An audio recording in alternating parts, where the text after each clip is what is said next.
The Holy Bible, New King James Version, Exodus 18. And Jethro, the priest of Midian, Moses' father-in-law, heard of all that God had done for Moses and for Israel his people, that the Lord had brought Israel out of Egypt.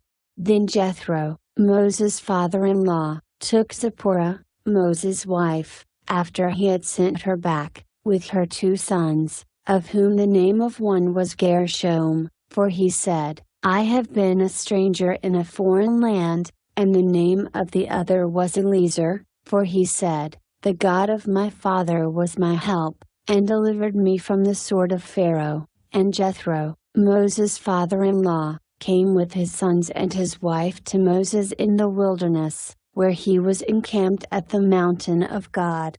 Now he had said to Moses, I, your father-in-law Jethro, am coming to you with your wife and her 2 sons with her. So Moses went out to meet his father-in-law, bowed down, and kissed him.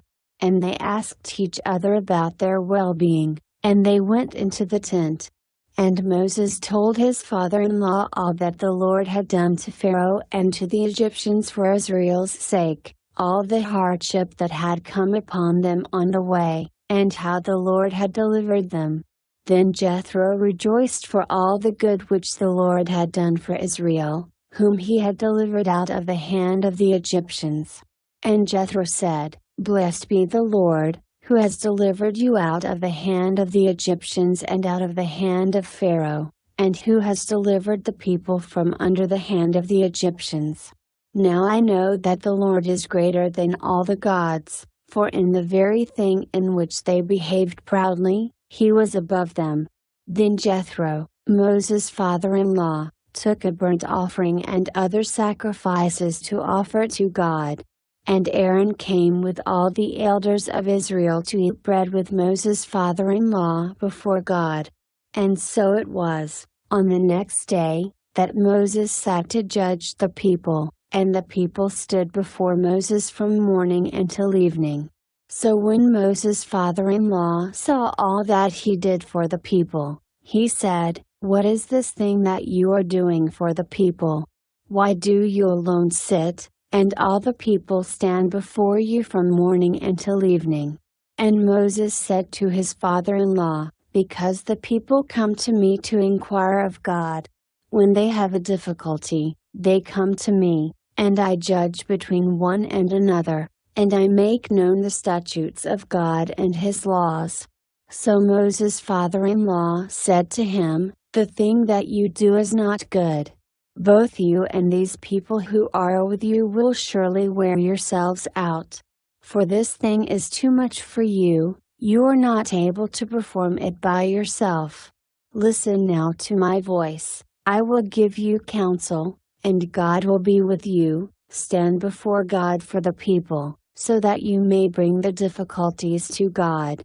And you shall teach them the statutes and the laws, and show them the way in which they must walk and the work they must do.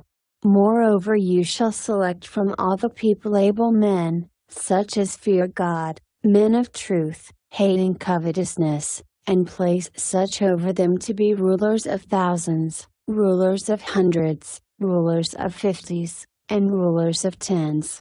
And let them judge the people at all times. Then it will be that every great matter they shall bring to you, but every small matter they themselves shall judge. So it will be easier for you, for they will bear the burden with you. If you do this thing, and God so commands you, then you will be able to endure, and all of this people will also go to their place in peace. So Moses heeded the voice of his father-in-law and did all that he had said. And Moses chose able men out of all Israel, and made them heads over the people, rulers of thousands, rulers of hundreds, rulers of 50s, and rulers of 10s. So they judged the people at all times. The hard cases they brought to Moses, but they judged every small case themselves. Then Moses let his father-in-law depart, and he went his way to his own land.